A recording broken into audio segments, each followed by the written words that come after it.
नमस्कार। चलिए आज हम एक असली इंजीनियरिंग इंटर्न की दुनिया में चलते हैं। जरा सोचिए, आपके सामने एक खाली कैनवस है और आपका काम है एक इलेक्ट्रिक गाड़ी का दिल बनाना, यानी उसका बैटरी पैक। तो तैयार हो जाइए, क्योंकि हम थ्योरी को सच में असलियत में बदलने वाले हैं। तो सवाल यह है कि बैटरी सेल्स के एक ढेर को किसी कार के पावर सोर्स में कैसे बदला जाता है। ये एक पहेली जैसा लगता है ना? पर ये कोई जादू नहीं है, ये है प्योर इंजीनियरिंग। और इस सफर में कुछ बहुत दिलचस्प मोड़ आने वाले हैं। तो चलिए देखते हैं ये सब होता कैसे है। तो कल्पना कीजिए, आपकी इंटर्नशिप का 7वां दिन है और आपको एक मिनी प्रोजेक्ट दिया जाता है, एक मिशन। ये मिशन आपके प्रॉब्लम सॉल्विंग स्किल्स का असली टेस्ट होने वाला है। तो क्या आप इस चुनौती के लिए तैयार हैं? तो इस इंटर्न के टू डू लिस्ट पर क्या क्या है, देखिए। सबसे पहले तो पैक का आर्किटेक्चर डिज़ाइन करना है, फिर थोड़ी बहुत कैलकुलेशन करके उसकी पावर निकालनी है। उसके बाद ये पता लगाना है कि गाड़ी आखिर चलेगी कितनी दूर। और हाँ, सबसे ज़रूरी, अपने काम को एकदम प्रोफेशनल तरीके से पेश करना है। क्योंकि देखिए, एक बेहतरीन आइडिया भी बेकार है अगर उसे सही से समझाया ना जा सके।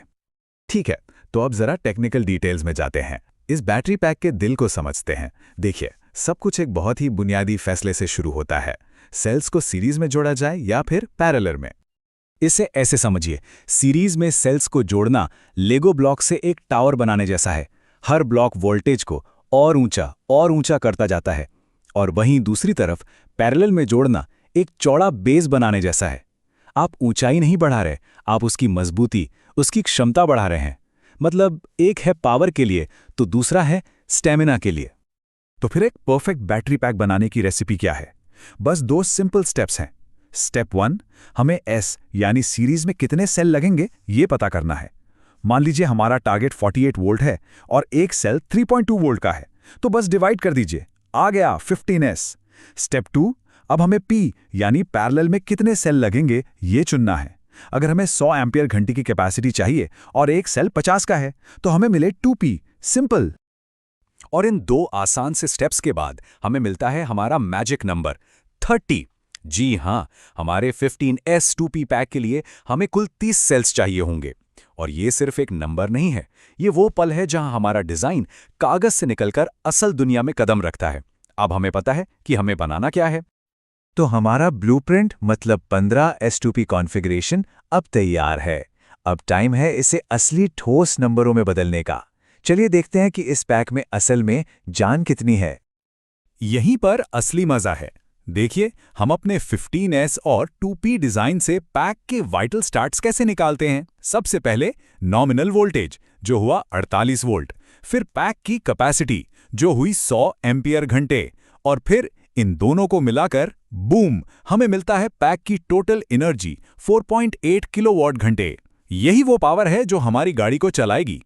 ठीक है, तो हमारे पास 4.8 किलोवाट घंटे की एनर्जी है, पर इसका असल में मतलब क्या है? अब वक्त है उस सवाल का जवाब देने का जो हर कोई जानना चाहता है। ये गाड़ी एक बार चार्ज करने पर आखिर कितनी दूर जाएगी? इसका फॉर्मूला बहुत सिंपल है। इसे अपने फोन की बैटरी की तरह सोचिए। आपके पास टोटल कितनी बैटरी है, उसे डिवाइड कर दीजिए इस बात से कि आपका फोन हर घंटे कितनी बैटरी इस्तेमाल कर रहा है। बस वही लॉजिक यहाँ है। टोटल यूजेबल एनर्जी को गाड़ी की प्रति किलोमीटर खपत से डिवाइड कर दो। और यहाँ एक बहुत ज़रूरी बात आती है। देखिए, हम यूजेबल एनर्जी की बात कर रहे हैं, टोटल एनर्जी की नहीं। आप कभी भी बैटरी को पूरा 100% ख़त्म नहीं करते। ऐसा करना उसकी सेहत के लिए अच्छा नहीं होता। तो एक रियलिस्टिक अनुमान के लिए हम डेप्थ ऑफ डिस्चार्ज जैसे फैक्टर्स को ध्यान में रखते हैं। मान लीजिए 90%। और यही छोटी छोटी बातें एक इंटर्न और एक अनुभवी इंजीनियर के काम में फ़र्क लाती हैं। तो इन सब कैलकुलेशंस के बाद जो नंबर निकल कर आता है वो है लगभग 28.8 किलोमीटर। अब हो सकता है ये सुनने में बहुत ज़्यादा न लगे, लेकिन याद रखिए, ये एक छोटा कस्टम डिज़ाइन किया गया पैक है। शहर में छोटे मोटे कामों के लिए ये एकदम परफेक्ट है। और सबसे बड़ी बात, ये साबित करता है कि हमारी कैलकुलेशन हमें एक असल काम का जवाब दे रही है। अब एक और बड़ा फैसला लेना है, बैटरी की केमिस्ट्री क्या होगी।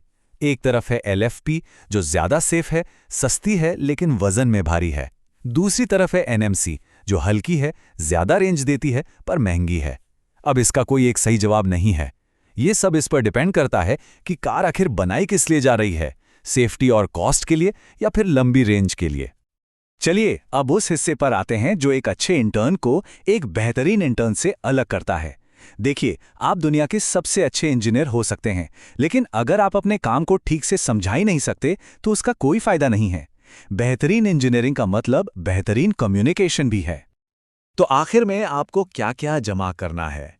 एक बेहतरीन इंटर्न सिर्फ जवाब नहीं देता, वो अपने काम की पूरी कहानी बताता है। इसमें एक मास्टर एक्सेल वर्कबुक होगी जिसमें सारी कैलकुलेशंस हों, एक साफ-सुथरा ब्लॉक डायग्राम होगा जिसे देखकर ही सब समझ आ जाए, और एक छोटी सी रीडमी समरी होगी जो ये बताए कि आपने कौन से अनुमान लगाए और क्यों लगाए। ये सिर्फ नंबर नहीं है, ये आपके काम की कहानी है। और ये वो सीक्रेट है जो हर इंटर्न जानना चाहता है कि आपके काम को आखिर जज कैसे किया जाएगा। देखिए, सबसे ज्यादा वेटेज 35% आपकी कैलकुलेशंस की शुद्धता पर है। मतलब नंबर तो सही होने ही चाहिए, लेकिन उसके बाद देखिए आपके अनुमान, आपके डायग्राम की क्लैरिटी, आपका डॉक्यूमेंटेशन, ये सब भी बहुत मायने रखता है। मतलब सिर्फ क्या किया वो नहीं, कैसे और क्यों किया वो भी उतना ही जरूरी है। तो आज का सबसे बड़ा टेक अवे क्या है?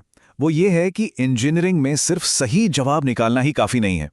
आप उस जवाब तक कैसे पहुंचे और आप अपने फैसले को कैसे सही साबित करते हैं, यही वो चीज है जो आपको असल में सबसे अलग बनाती है। और जाते जाते आपके लिए एक सवाल। हमने रेंज निकालने के लिए जो सिंपल सा फॉर्मूला इस्तेमाल किया, उसकी क्या सीमाएं हैं? सोचिए, क्या हमने ड्राइविंग स्टाइल के बारे में सोचा? या बाहर के तापमान का बैटरी पर क्या असर होगा? या फिर अगर गाड़ी पहाड़ी इलाके में चले तो? यही वो सवाल हैं जो एक सिंपल अनुमान को एक बहुत पावरफुल टूल में बदल देते हैं। इस पर जरूर सोचिएगा।